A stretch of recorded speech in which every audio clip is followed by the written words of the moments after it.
Cruise জনতা পার্টির যন্তর মন্তরের আন্দোলনের দিকে গোটা দেশবাসীর নজর ছিল।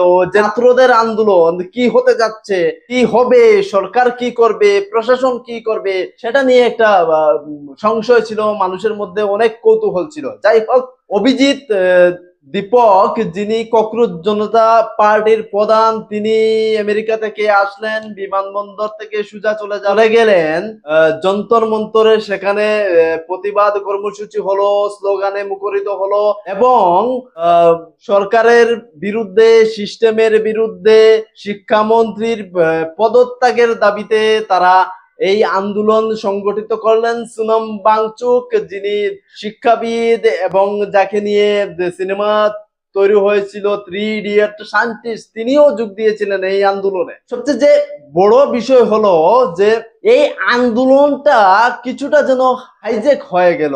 যে আমরা দেখতে পেলাম যে আজাদি গ্যাংয়ের সেই পরিচিত কিছু মুখ, যারা কাশ্মীর মাঙ্গে আজাদি থেকে শুরু করে নানা বিতর্কিত স্লোগান দিয়েছিলেন, তাদেরও দেখা গেল সেই আন্দোলনে, তাদেরও দেখা গেল সেই সরকার বিরোধী আন্দোলনে। অবশ্যই সেই আন্দোলন সিস্টেমের বিরুদ্ধে আন্দোলন, এবং সিস্টেমের বিরুদ্ধে কথা বলা কিন্তু রাষ্ট্রের বিরোধিতা করা নয়। কিন্তু যারা বিভিন্ন বিতর্কিত স্লোগান দিয়েছিলেন, তারা সামনের এসে এই আন্দোলনের মধ্যে বলতে গেলে ককরোচ জনতা পার্টির সেই ইস্যুটাকে কিংবা এই আন্দোলনটাকে হাইজ্যাক করে নিলেন। যাই হচ্ছে বড় যে বিষয়, শাসক বরাবরই ক্ষমতার জেরে প্রশাসনকে কাজে লাগিয়ে তার বিরুদ্ধে হওয়া আন্দোলনকে থামাতে চায় কিংবা দাবাতে চায়। এক্ষেত্রে দেখলাম যন্তর মন্তরে আন্দোলনটা হলো কোনো কিছু সরকারের থেকে করা হলো না। তাহলে কি সরকার, মানে কেন্দ্রীয় সরকার ভয় পেয়েছে না এই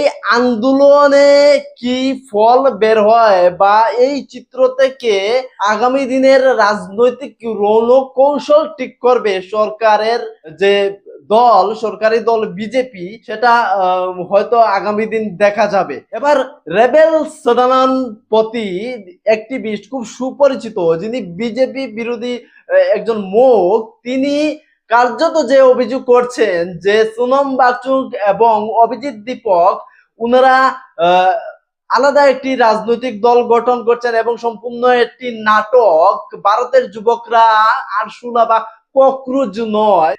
जिस सोनम वांगचुक के लिए हम लोग लद्दाख गए लड़ने, बराबर उनके हर मुद्दे पे लड़े, वही सोनम वांगचुक और यही दीपके आज स्टेज पे माइक को बंद कर देते हैं और सुनिए, कहते हैं अभी नहीं अभी नहीं। अगर स्टेज का इतना शौक है ना, मेरी बात सुनो, तो हमें भी एक बात लग रहा है जैसे ये स्पॉन्सर्ड है। क्लियर बोलूंगा, और मैं चौड़े में एक बात बोलता हूँ, गटर के कीड़े हो गए तुम लोग हो गए कॉकरोच, हम लोग नहीं है, कोई भारतीय कॉकरोच नहीं है। দেশের বিজেপি বিরোধী কি মানুষের মনে হয়তো এই আশাটা বাঁধতে পারে যে ছাত্র আন্দোলনের মধ্যে কিংবা এই সরকারের বিরুদ্ধে রাজপথে নেমে আন্দোলন করে বাংলাদেশ, শ্রীলঙ্কা, নেপালের মতো সরকারের পতন ঘটিয়ে দেওয়া হবে। দেখুন, আপনি সিস্টেমের বিরুদ্ধে থাকতে পারেন, আপনি বিজেপির বিরুদ্ধে থাকতে পারেন, বিজেপির নীতির বিরুদ্ধে থাকতে পারেন, কিন্তু ভারত পৃথিবীর বৃহত্তম গণতান্ত্রিক দেশ। এই দেশে নির্বাচনের মাধ্যমে সরকারের পতন হয় কিংবা সরকার ক্ষমতায় আসে। এখানে নেপালের মতো, শ্রীলঙ্কার মতো কিংবা বাংলাদেশের মতো স্বপ্ন দেখলে হবে না, এবং সেটা যে অনেক কল্পনা, এটা বললে চলবে না। যে সিস্টেম ছোট জগন্নাথের মতো দায়সারা ভাবে চলবে, এবং এই যে নিটের প্রশ্নপত্র ফাঁস হলো, সিবিআই তদন্ত চলছে, পুনরায় পরীক্ষা হবে, কিন্তু দায় কিন্তু সরকারকে নিতে হবে, এবং ছাত্রছাত্রীদের ভবিষ্যতের কথা চিন্তা করে এমন সুদৃঢ় পরিকল্পনা করতে হবে যাতে আগামীতে প্রশ্নপত্র ফাঁসের মতো কোনো ঘটনা না ঘটে। ধন্যবাদ আমাদের সাথে থাকার জন্য।